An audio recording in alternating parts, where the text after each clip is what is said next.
Hey movie lovers! Today I've got a top list that you definitely don't want to miss.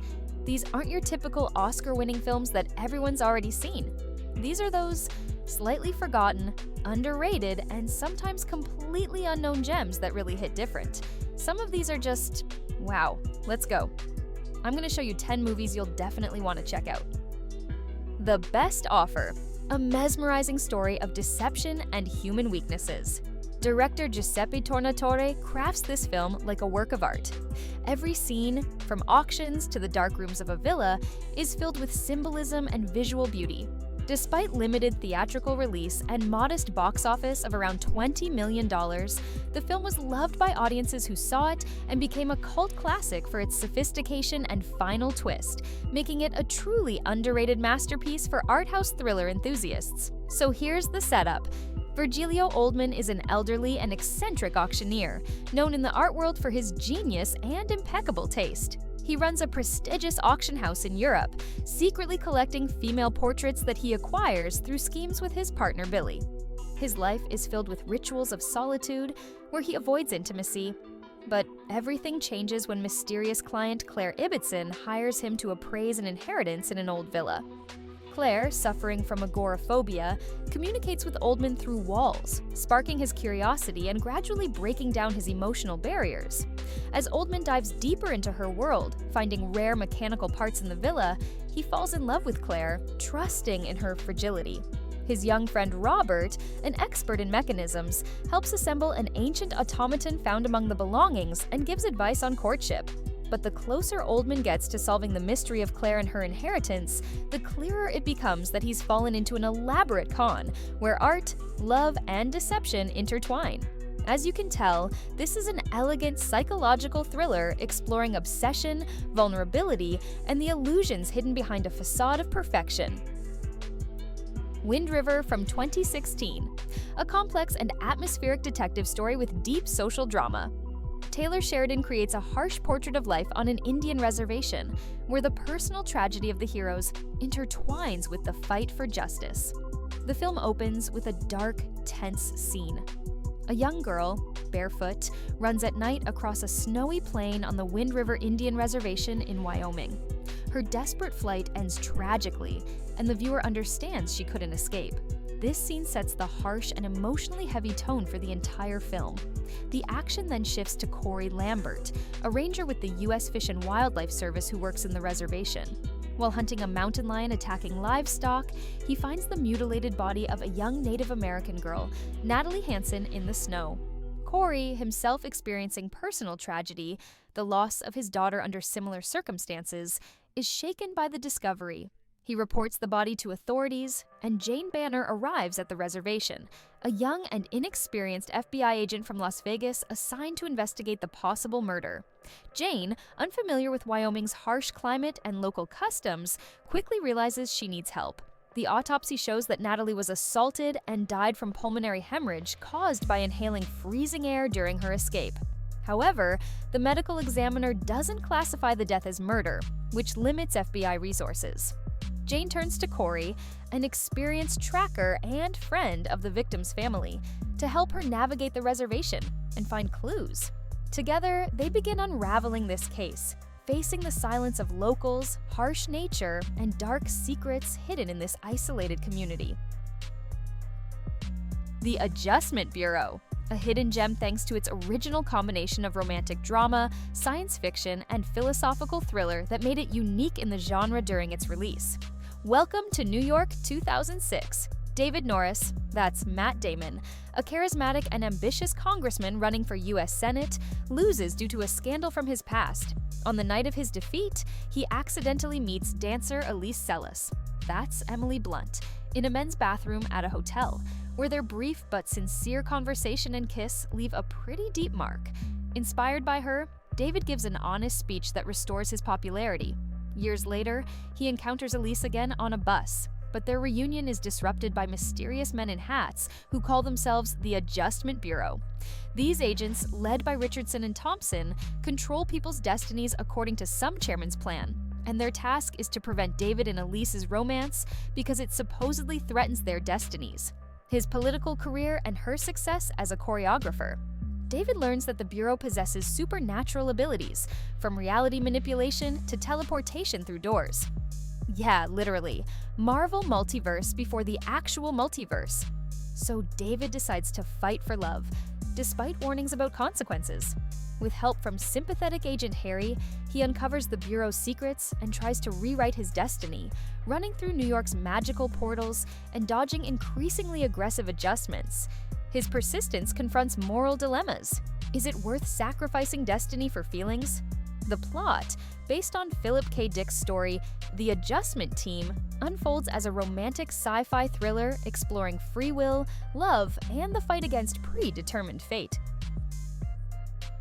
The Lobster from 2015, a visually cold and stylized film where every frame emphasizes the absurdity of what's happening. Maximum strange but uniquely original movie. Shot by Greek director Yorgos Lanthimos, it plunges us into an absurdist dystopian world from the first minutes. The action unfolds in the near future where loneliness is considered a social crime. People who fail to find a romantic partner must go to a special hotel where they have 45 days to find a couple. If they don't succeed, they're transformed into an animal of their choice and released into the wild.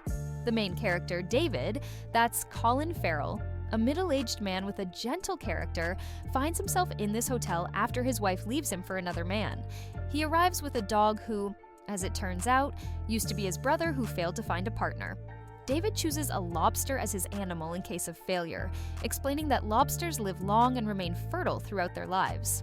The hotel has a strict, almost totalitarian atmosphere where guests are forced to participate in humiliating rituals, propaganda lectures about the advantages of couple life, and strange dances designed to bring them closer. For success in hunting loners living in the forest, they get additional days of stay.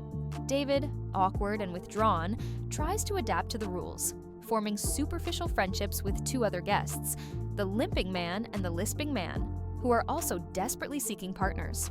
In the hotel, he faces a cruel system where sincerity is replaced by pretense, and people are ready to do anything to avoid transformation. Calvary from 2013, a powerful and provocative drama that combines black humor, philosophical reflections, and tragic depth. John Michael McDonough creates a complex portrait of a man carrying the cross of his faith in a world full of cynicism and pain. Brendan Gleeson as Father James delivers one of his best performances, and the Irish atmosphere and magnificent ensemble make the film unforgettable. This is cinema for those ready for an intellectual and emotional challenge, exploring what it means to be a good person in an imperfect world. It opens with a powerful, ominous scene where, in a confessional of a small Catholic church in a coastal village in Western Ireland, Father James, a good-natured and principled priest, listens to an anonymous parishioner who confesses to being abused as a child by another priest. In rage and desperation, this man declares he intends to kill James in a week, next Sunday on the beach. He emphasizes that he'll kill James not out of personal hatred, but because he's a good man, and his death will be a more powerful blow to the church than killing a bad priest. The voice gives James 7 days to put his affairs in order and disappears. Our hero, shaken but outwardly calm, continues his daily life without revealing the threat to anyone. He serves the locals, visits parishioners, and tries to maintain the spiritual balance of his dysfunctional community. The village is full of eccentric and morally ambiguous characters, from cynical Butcher Jack, whose wife Veronica cheats on him with mechanic Simon, to wealthy but empty financier Fitzgerald, who despises everything around him. Meanwhile, Fiona arrives in the village, James's daughter from his pre-priesthood life, adding a personal layer to his story. As the week approaches the fateful Sunday, James faces mounting tension, reflects on his role as a priest, tries to understand who might have threatened him, and struggles with his own doubts about faith and the meaning of his mission. Back when Bruce Willis still could, he made a pretty interesting film called Red, which combines action, comedy, and the story of aging spies' adventures, if you will. Our hero Frank Moses is a retired CIA agent, living a quiet life in suburban Cleveland, regularly calling pension fund operator Sarah Ross, whose voice becomes his only joy. However, his routine crumbles when a squad of mercenaries breaks into his house trying to kill him. Frank, using skills honed over years of service, easily deals with the attackers, but realizes someone from his past has put a hit on him. To survive and figure out who's behind the assassination attempt, he assembles his old team: cynical sniper Marvin, a paranoid living in a bunker, elegant spy Joe hiding in a nursing home, and former MI6 operative Victoria, whose deadly accuracy hasn't faded with age. Frank also kidnaps Sarah to protect her, since her connection to him makes her a target. Their investigation reveals a conspiracy involving a corrupt U.S. Vice President, CIA agent Cooper, and a secret operation in Guatemala that Frank and his team carried out decades ago. The chase leads them through New Orleans, Chicago, and Washington, where they face mercenaries, betrayals, and internal conflicts, including romantic sparks between Frank and Sarah. As the team uses their experience and ingenuity to outwit enemies, they uncover the truth about a list connecting them to political assassinations and prepare for a final battle against those who want to eliminate them. The plot, based on Warren Ellis's comic of the same name, unfolds as a dynamic action comedy exploring friendship, expertise, and retired spies returning to life.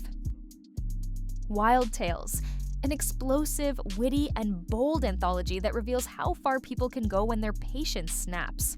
Made by Argentine director Damien Cifron, this is an anthology of 6 independent stories united by a common theme: human nature spiraling out of control under pressure from injustice, anger, or revenge. It opens with the first story that sets the tone for the entire narrative: dark, sarcastic, captivating. The first story begins on an airplane where passengers randomly start noticing they're all connected to one person, Gabriel Pasternak. A music critic, flight attendant, ex-girlfriend, and others discover that Pasternak, sitting in the pilot's cabin, planned this flight as an act of revenge for the grievances each of them caused him. This short but shocking story sets the mood. Ordinary people are capable of extreme actions when pushed to their limits. The film then moves to other stories, each presenting a new conflict. In the second, a waitress at a diner recognizes a politician who destroyed her family's life and receives a radical proposal from the cook. In the third, a road conflict between 2 drivers on a deserted highway escalates into a brutal fight for dominance. Fourth, an engineer whose car was towed due to bureaucratic error starts a war against the system. In the fifth, a wealthy businessman tries to save his son who hit a woman by bribing everyone around. And in the final one, a wedding turns into chaos when the bride discovers the groom's infidelity. Each story begins with an everyday situation that rapidly spirals out of control, revealing the dark sides of human psychology. The film's setup, especially the first story, immediately plunges us into a world where moral boundaries are blurred and revenge becomes sweet but destructive. Dark Waters, a hidden gem thanks to its powerful combination of legal thriller and environmental drama that reveals the horrifying truth about corporate irresponsibility. Here we have Cincinnati, 1998. Robert Bellot, that's Mark Ruffalo, a corporate lawyer specializing in defending chemical companies, works at the prestigious firm Taft, Stettinius & Hollister. His measured life changes when farmer Wilbur Tennant from Parkersburg, West Virginia, asks him to investigate the mysterious death of his cattle. Tennant blames the local DuPont plant, which dumps chemical waste into the stream feeding his farm. Robert, connected to the region through his grandmother, reluctantly takes the case despite conflicts of interest, since his firm collaborates with DuPont. The investigation leads him to a discovery: the chemical PFOA, perfluorooctanoic acid, used in Teflon production, is contaminating water and causing mass diseases, including cancer, among Parkersburg residents. Bellot begins a multi-year legal battle against DuPont, facing corporate pressure, threats to his family, and financial difficulties. He's supported by wife Sarah, boss Tom Turp, and townspeople like farmer Darlene Kiger's family. As the scale of DuPont's deliberate cover-up unfolds, including internal documents confirming knowledge of PFOA toxicity, Robert sacrifices career and health to achieve justice for thousands of victims. The plot, based on a true story from Nathaniel Rich's article in the New York Times, unfolds as a tense legal thriller exploring courage, corporate greed, and the fight for truth in the shadow of environmental catastrophe. The Meeting Place. Shot by Italian director Paolo Genovese, it begins with an intriguing and minimalist scene in a cafe called The Plus.